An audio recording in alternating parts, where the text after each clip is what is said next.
মাতবার সাহেব ও আমারে মারছে, আমার গালটা এখনো জ্বলায়। এই বিচার চাই আম্মের দ্বারা মাতবার সাহেব, আম্মে বিচার হরিয়ে দেন। যেহেতু আমার কাছে আইছো আমি আর সুষ্ঠু বিচার করে দেবো। তোর কি চর মারছে না লাতি দিয়েছে? মাতবার সাহেব ও আমার চর দিছে। হয় তুই আর 100 টাকা দিবি, না একটা সোফার খাবি। সাহেব আমি টাহাদের পারবো না, আমি একটা সোফার খাম। মাতবার সাহেব হেই মুই আর একটা সোফার দিই।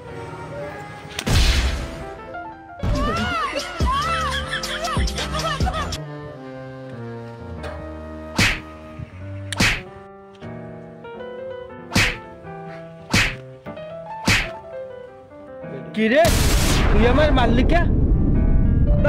আমি বিচার করেন না 100 টাকা একটা সোফার, আমের দিছি 3টা, এই ধরেন 500, ওরা দেবেন 200 টাকা।